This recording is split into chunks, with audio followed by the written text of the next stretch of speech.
Olá, uma boa noite. Hoje eu vou falar de um tema espetacular.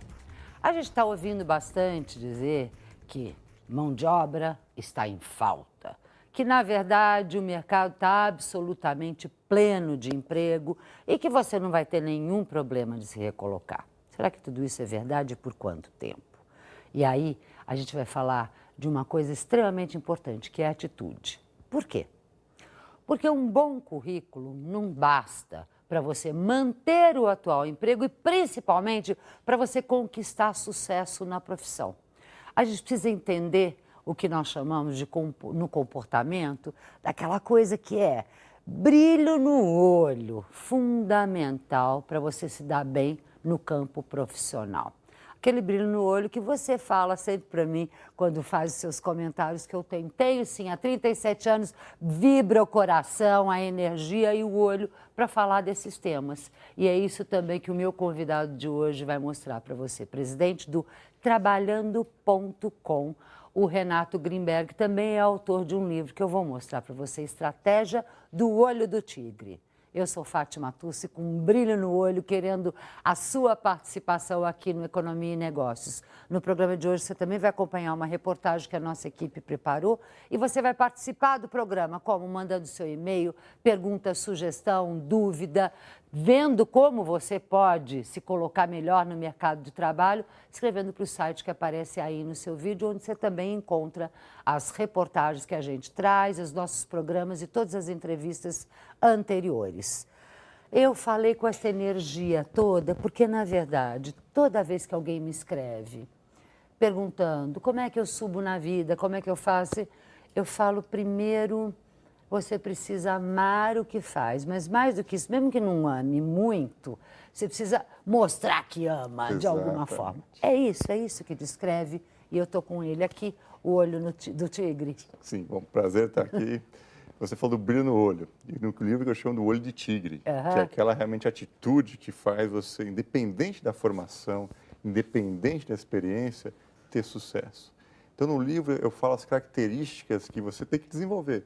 Não é que você nasce com o olho de tigre e com o brilho no olho. Você desenvolve e precisa manter todo dia. Porque se você não mantiver esse olho de tigre, você perde e é passado para trás. Você não nasce, você já Não. tocou num assunto que eu gosto muito de abordar, porque tem gente que fala assim, não, peraí, mas não adianta, eu não sou uma pessoa vibrante, eu sou tímido. Mas E aí? não tem problema. Você tem que ter aquela energia para fazer algo. E por que me motivou a escrever o livro? Eu era músico, eu estava completamente fora do mundo corporativo. Eu fiz faculdade de música, realmente me dedicava à música. E um dia eu quis fazer uma mudança na minha carreira. E aí eu falei, não, eu quero ir para o mundo corporativo, quero ir trabalhar nas grandes empresas. E como eu trabalhava com música, eu falava, eu quero ir nos grandes estúdios, que me levou até os Estados Unidos, trabalhei na Sony, na Warner. Mas eu tinha tudo contra, porque eu não tinha formação em administração, eu não tinha experiência em negócio. Só que eu comecei a desenvolver o que hoje eu chamo, que eu nem sabia na época, do olho de tigre, que são as atitudes que me levaram a isso. E a primeira delas, a mais importante, é o autoconhecimento.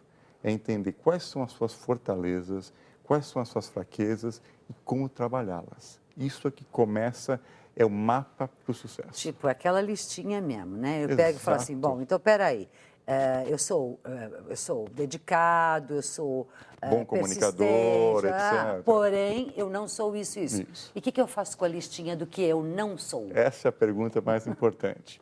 Você foca nas suas fortalezas. Esse é o teu, realmente, o que onde você agrega valor. Só que você não pode deixar que a tua fraqueza seja uma âncora e te afunde. Então, você, por exemplo, você é uma comunicadora, essa é a tua área, esse é o teu foco.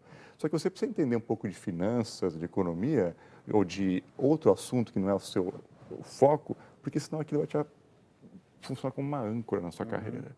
Eu vou deixar de me comunicar tão bem porque eu não sei sobre aquilo que eu estou falando, é isso? Exatamente, exatamente. Então, e você entender E esse isso eu contexto. desenvolvo através, por isso que você disse, não é uma coisa nem nata e nem que eu tenha habilidade. Eu vou desenvolvendo através do meu esforço. Sim, porque você pode ser um bom comunicador nato, ou uma pessoa analítica nata, mas como você usar isso é que é o olho de tigre. Essa que é o pulo do gato.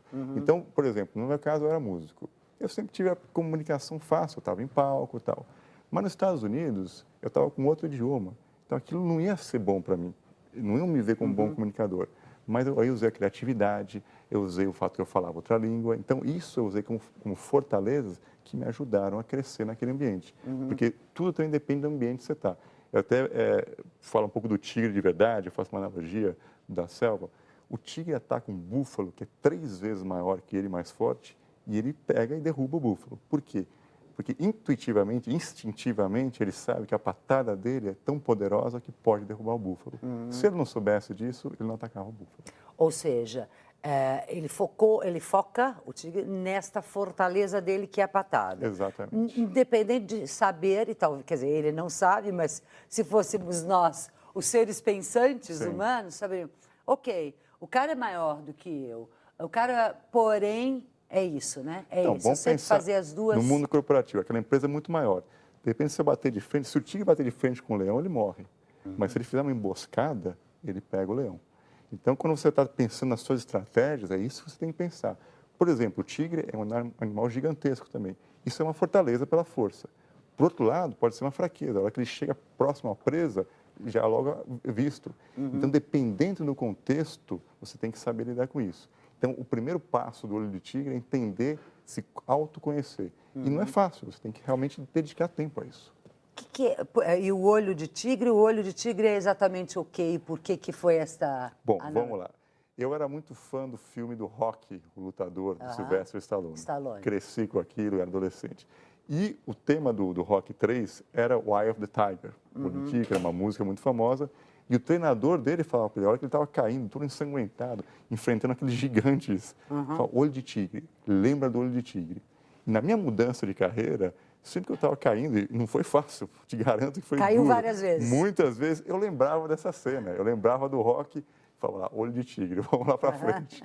E isso que me inspirou a escrever o livro com essa analogia para o mundo corporativo, porque tudo é difícil. Nesse caso, para você significa perseverança, a palavra. É um conjunto de características. Então, a perseverança, a dedicação, também a humildade para saber que algumas coisas você não sabe e tem que aprender. O Rocky, sabia que ele tinha que treinar muito para vencer o oponente. E, às vezes, sem condições. Ele ia treinar sem pesos direito, no campo, enquanto o oponente estava na academia, com tudo preparado. E muitas vezes na nossa vida a gente não tem todas as condições ideais, mas essa perseverança, esse olho de tigre é o que faz você vencer. Quer dizer, eu vou juntando uma série de fatores. Exatamente. E é sobre isso que eu quero falar com você já, logo depois de um rápido intervalo, das adversidades do mundo externo para que eu possa contrapor. A gente vai para um rápido intervalo e já volta.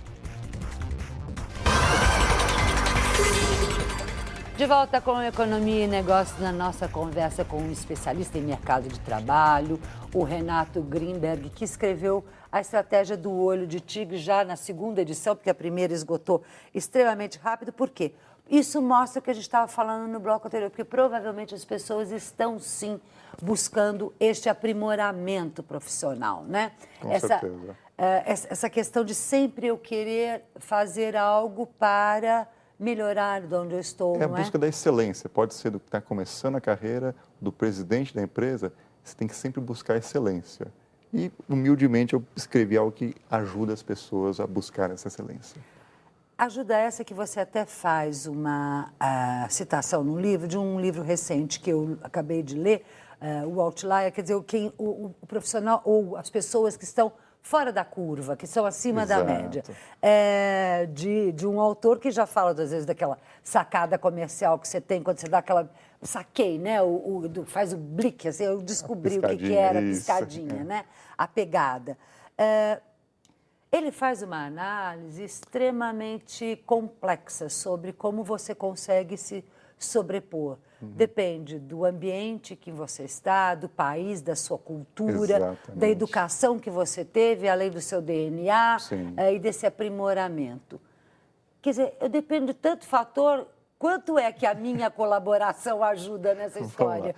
Eu cito ele, são 7 passos por olho de tigre, né? O primeiro é o autoconhecimento. O terceiro, eu falo da dedicação. E aí eu trago o Malcolm Gladwell, criador do Outlier, que ele tem uma teoria das 10.000 horas. Ele fala que o Bill Gates... Qualquer um, para ter sucesso, tem que os Beatles, se matar. 10.000 horas. E, curiosamente, olha que coisa incrível. Estudando o tigre, leva 10 mil horas para o tigre poder caçar sozinho. São 2 anos. Também. Ou seja, Curiosidade que eu achei pesquisando isso. Mas qual que é o ponto? Que não existe milagre. Você tem que se dedicar muito.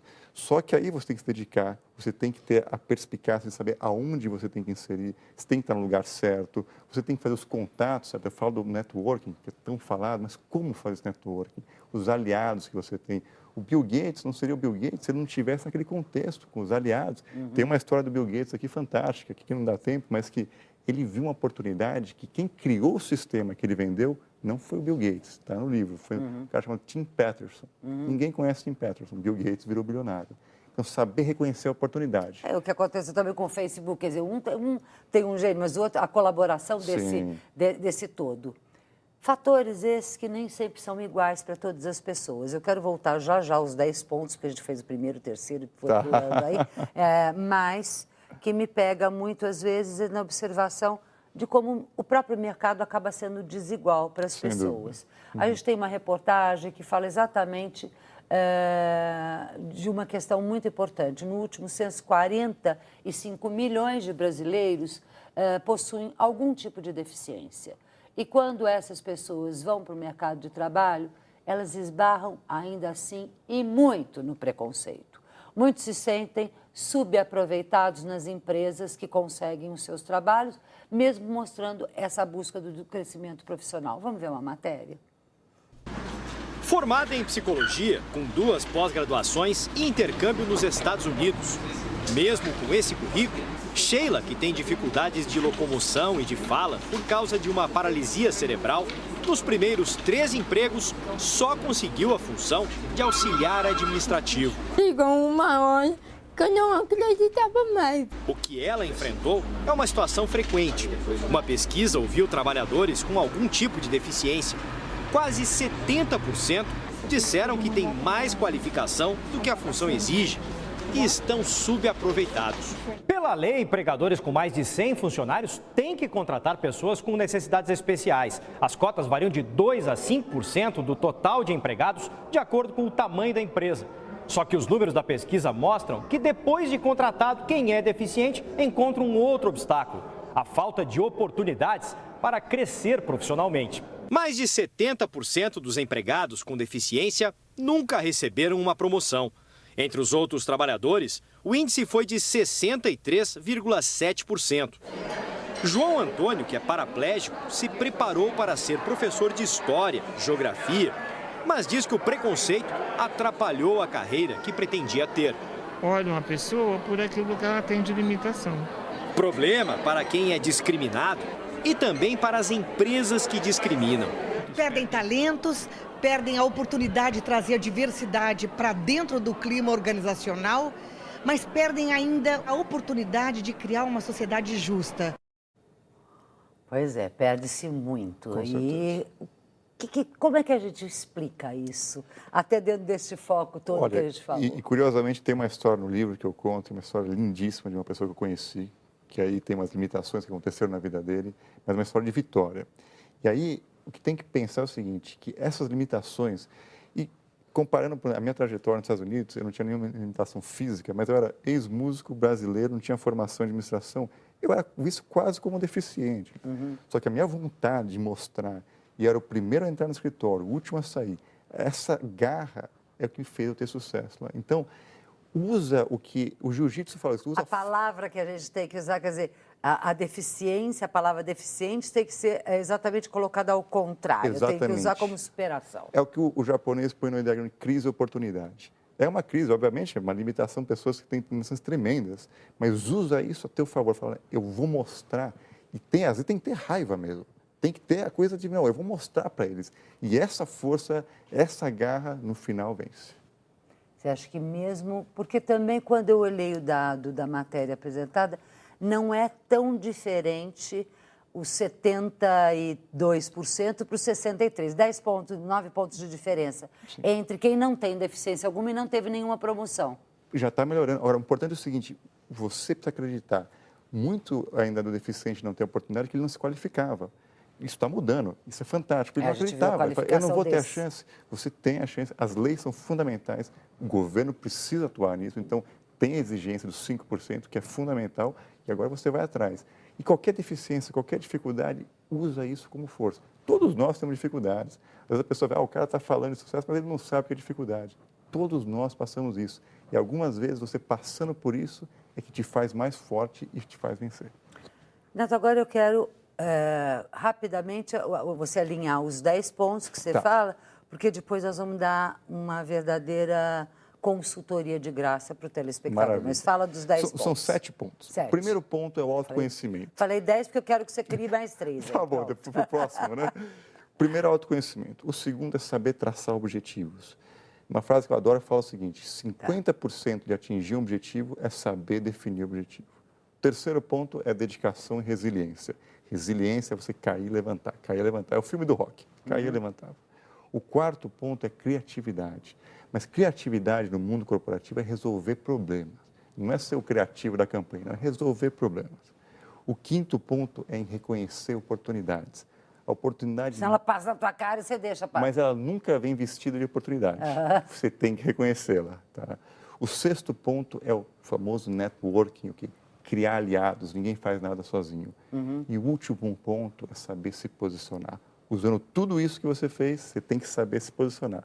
Você pode ser o melhor jogador de futebol do mundo. Se você não mostrar isso para as pessoas... Ninguém vai ver, ninguém vai te entregar a bola, Exatamente. E muito menos de mão beijada. Exatamente. Vamos dar agora, logo depois de um rápido intervalo, uma verdadeira consultoria para você. Você me escreve todos os dias querendo saber como progredir. A gente já vai contar. Voltamos já já. De volta com o Economia e Negócio, eu prometi para você que agora eu ia fazer o Renato Grimberg dar uma verdadeira consultoria. Porque, Renato, até um tempinho atrás, todo mundo me perguntava como é que eu arrumo emprego, como é que eu arrumo. Agora acabou, todo mundo está empregado. Como é que eu melhoro, como é que eu melhoro, como é que eu melhoro, como é que eu cresço? Como? Bom, a primeira coisa, qualquer trabalho que você está fazendo, tem a mente do empreendedor, ou seja, a mente de quem é o dono da empresa. O que é isso? É você, não se importa se você ficar mais tempo, chegar mais cedo, faça o que tem que fazer para a empresa crescer. A mentalidade de chegar às 9, sair às 6, ficar contando o relógio, puxa, falta 5 minutos, falta 10 minutos, isso não te leva a lugar nenhum. Então, uma coisa que você falou que é muito importante, você tem que gostar, você tem que ter paixão pelas coisas, mas tem que gostar do que faz. Às vezes, gostar do que faz é mais importante fazer o que gosta. Então, você fala, não, tem que fazer isso, não é uma coisa que você está tão afim, faça com paixão. Eu conto uma história rapidinho que eu comecei nos Estados Unidos colando etiqueta. Foi o meu primeiro trabalho. Eu não gostava daquilo, mas eu fiz com paixão e subi. Então, essa é a primeira coisa, a atitude de pensar como dono. Renato, super obrigada. Foi bom, Renato, ter dito tudo isso, porque de vez em quando pareço eu aqui, uma professorinha, dando conselho, é um especialista falando. Obrigada. Vamos ouvir outro especialista comigo? Te convido para ouvir meu querido Ricardo Camargo, da Associação Brasileira de Franchise. Ricardo, é com você. Olá, Fátima. Olá, amigos. Bem-vindos mais uma vez ao Espaço Franquia ABF. A ABF, levando em consideração todo o desenvolvimento do mercado nordestino, mudou o seu posicionamento. Por 2 anos consecutivos, estivemos apoiando um operador local para a realização de feiras em Recife, mas este ano mudamos a exposição. Nós fizemos a exposição, a primeira feira de franquias da ABF dentro do Nordeste e sediada em Recife. E por que Recife?